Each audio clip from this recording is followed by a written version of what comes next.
Hello friends, today we will discuss about one of the most important file of B.Ed second year, that is action research. Before discussing about the file, first I will tell you some briefly discussion about the action research. The term action research was first coined by the Kurt Lewin. He said research conducted specifically within the context in which the problem existed was the key to arriving at a solution. Kurt Lewin का मानना था अगर कोई problem exist करती है तो उस problem का सॉल्यूशन उस प्रॉब्लम के अंदर ही एग्जिस्ट करता है, ना कि उस प्रॉब्लम से बाहर. अगर कोई प्रॉब्लम एग्जिस्ट करती है तो उस प्रॉब्लम का सॉल्यूशन उस प्रॉब्लम के अंदर ही मिलता है, ना कि प्रॉब्लम से बाहर. कर्ट लेविन ने एक्शन रिसर्च की बात सोशल एस्पेक्ट से रिलेटेड कही थी. एजुकेशन में एक्शन रिसर्च की बात स्टीफन कॉरे ने सबसे पहले बताई थी. Stephen Corey first spoke of action research as being a means for improving practices in school. School में एजुकेशन प्रैक्टिस को इम्प्रूव करने के लिए स्टीफन कॉरे ने एक्शन रिसर्च की बात सबसे पहले बताई थी एजुकेशन के अंदर. He urge teachers to research their on practices in order to improve it.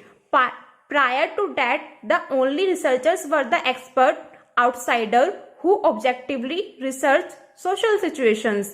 But Corey wanted teachers to research their own practices scientifically so they could evaluate their decision and action, modify and reformulate their plans, and so the cycle would process. Corey insists on teachers research being a cooperative activity which will support democratic values. According to Stephen Corey, Stephen Corey ने इस बात पर जोर दिया था, वो चाहते थे कि स्कूल में जो टीचर होते हैं वो रिसर्चर बने, ना कि वो लोग रिसर्च बने जो सोशल सिचुएशन को रिसर्च करते हैं, उनके ऊपर एक्सपर्ट हैं, उनके एक्सपर्टीज हैं. सोशल सिचुएशन में रिसर्च करना और किसी एक एजुकेशनल इंस्टीट्यूट में उसके टॉपिक से रिलेटेड रिसर्च करना दोनों में अलग बात है. तो कोरे का मानना था कि टीचर भी एक रिसर्चर है, उनको भी रिसर्च करना चाहिए. एजुकेशनल इंस्टीट्यूट में जितनी भी सारी कोई प्रॉब्लम एग्जिस्ट करती है तो उस प्रॉब्लम को इजीली रिसर्च कर पाएगा एक टीचर, ना कि वो रिसर्चर जो कोई सोशल सिचुएशन पर रिसर्च कर रहा है. तो अकॉर्डिंग टू स्टीफन कोरे a teacher should be a researcher, क्योंकि एजुकेशनल इंस्टीट्यूट में टीचर फेस करता है जो भी प्रॉब्लम उसके सामने आती है, उसको इजीली उस प्रॉब्लम के सॉल्यूशन को फाइंड आउट कर सकता है. फॉर एग्जांपल एक प्रॉब्लम है why do student come late in the class. तो इस प्रॉब्लम से रिलेटेड जो रिसर्च कर पाएगा, इस प्रॉब्लम से रिलेटेड जो उसके कोज हैं, उसके जो सॉल्यूशन है, प्रॉब्लम के जो सॉल्यूशन है, तो उसके बारे में सबसे अच्छा एक टीचर बता पाएगा, ना कि वो रिसर्चर जो कोई सोशल सिचुएशन को उसको रिसर्च कर रहा है. तो अकॉर्डिंग टू स्टीफन कोरे एक teacher should be a researcher. Teacher को एक रिसर्चर होना चाहिए क्योंकि वो अच्छे से किसी भी प्रॉब्लम को जो प्रॉब्लम है उनको उस पर डिसीजन ले पाएगा, उसको एक्शन उस प्रॉब्लम से रिलेटेड एक्शन ले पाएगा, उस प्रॉब्लम को मॉडिफाई कर पाएगा, रिफॉर्मुलेट कर पाएगा और अपने अकॉर्डिंगली उस पर प्लान कर पाएगा. तो स्टीफन कोरे का मानना था कि टीचर एक रिसर्चर है. Step in action research. Mainly action research में 6 स्टेप्स होते हैं. First, identify a problem or concern as a basis for inquiry. Second, gather resources to learn more. Third, think about solution to formulate a plan. Fourth, analyze finding. Fifth, collect data in classroom. And sixth and last, implement solution and design a classroom study. अब इन steps को हम एक example के through समझते हैं. For example, आपके पास एक problem है, why do student not complete their homework. Why do student not complete their homework. तो आपके सामने ये प्रॉब्लम आया और आपको इस पर रिसर्च करना है. तो सबसे पहले आप क्या करोगे, आप प्रॉब्लम को आइडेंटिफाई करोगे कि प्रॉब्लम कहां पर आ रही है, बच्चा वर्क क्यों नहीं कर पा रहा. प्रॉब्लम को आइडेंटिफाई करोगे, that is identify and selection of a problem. वो क्या था, why do student not complete their homework. Second क्या है, gather resources to learn more. अब आप उस कोर्स के बारे में जानना चाहोगे कि ऐसा क्या कारण है जिसके थ्रू बच्चा होमवर्क नहीं कर पा रहा। क्या उसकी फैमिली में कुछ प्रॉब्लम्स चल रही हैं या उसके कुछ हेल्थ इशू है, तो आप उन कारणों के बारे में पता करना चाहोगे कि उन कारणों के बारे में रिसोर्स के थ्रू उस कॉजेज के बारे में, प्रॉब्लम से रिलेटेड जो सारे कॉजेज हैं उनके बारे में आप जानना चाहोगे कि ऐसा क्या रीजन, ऐसा क्या कॉज है कि बच्चा जो है होमवर्क नहीं कर पा रहा है। Step third, think about solution and formulate A plan. अब जब आपके पास प्रॉब्लम भी होगा और कॉजेस भी पता होंगे तो आप प्रॉब्लम और कॉजेस को देखते हुए उसके बारे में थिंक करेंगे और सोचेंगे कि इससे रिलेटेड आप ऐसा क्या सॉल्यूशन बनाएं कि बच्चे की जो प्रॉब्लम है और उससे रिलेटेड जो कॉज हैं वो दोनों ही इसमें खत्म हो जाएं। उससे रिलेटेड आप ऐसा क्या सॉल्यूशन बच्चों को प्रोवाइड करोगे। Fourth, analyse findings.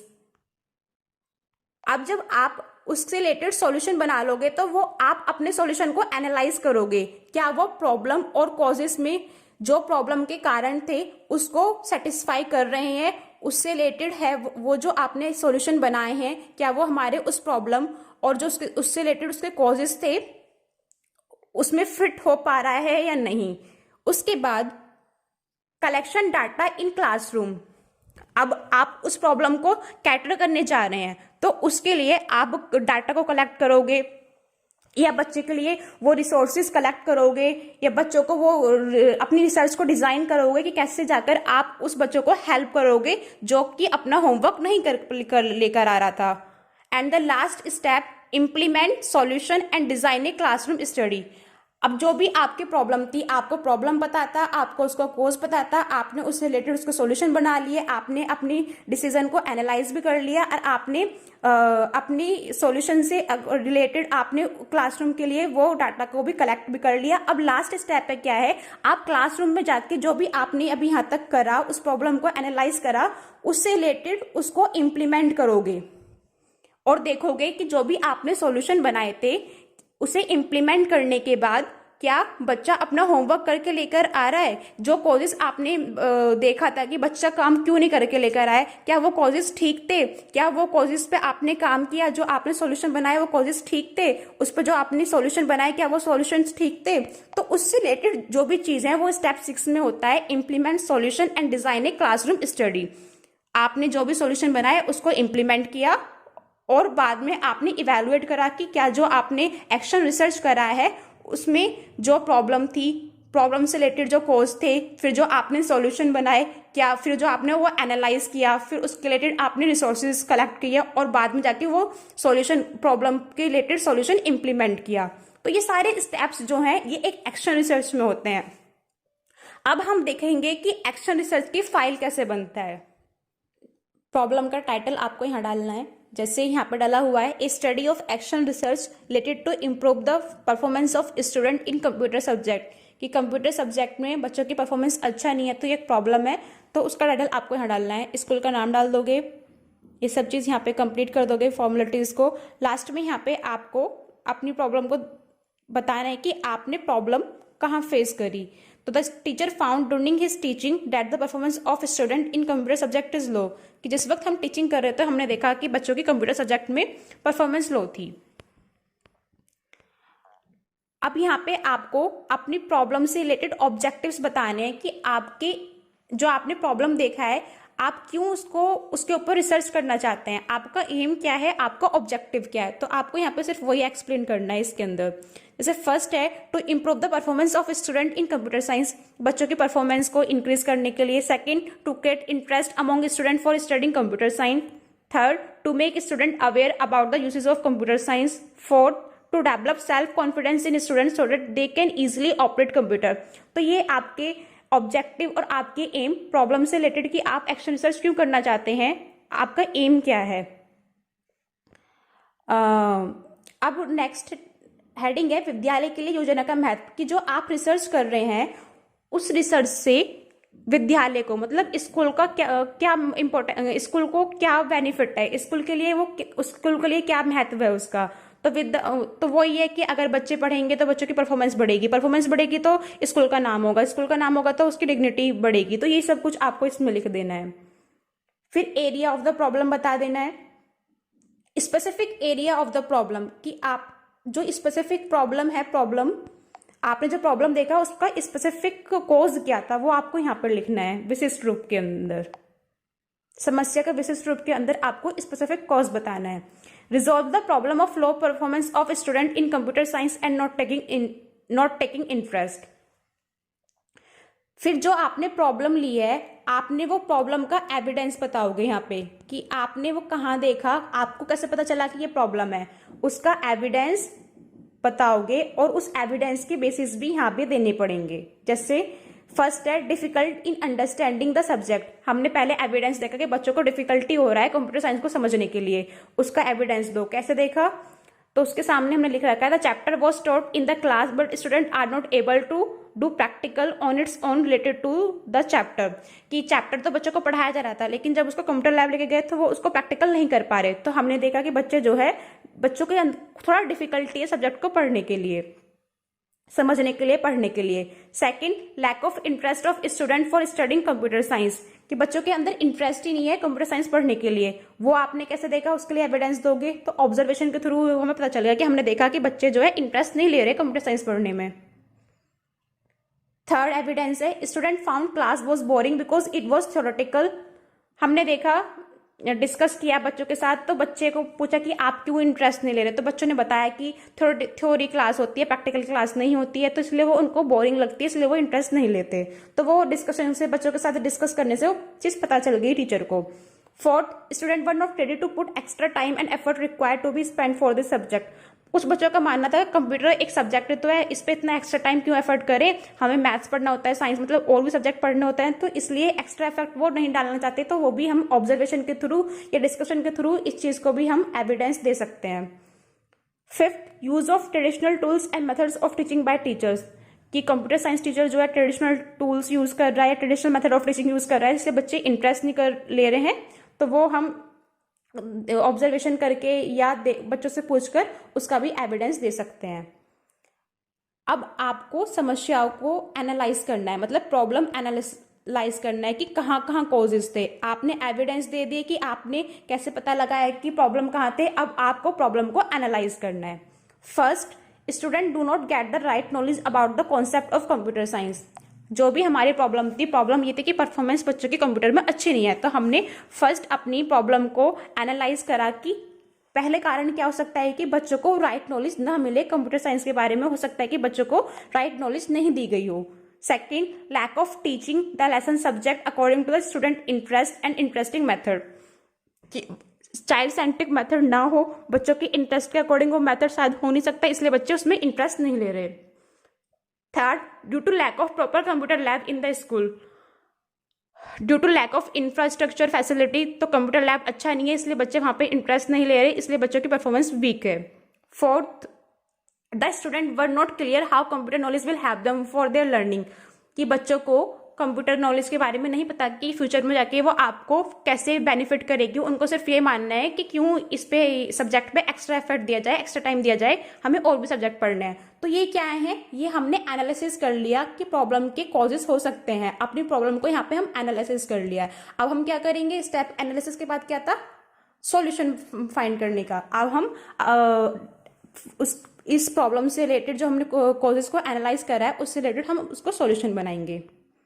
यहाँ पे आप अपना व्यू दे देना। Teacher should pay attention on specific area bye communicating with children and using psychological tactics, जो भी हमने एनालिसिस करा उसके ऊपर हमने उसको व्यू दे दिया।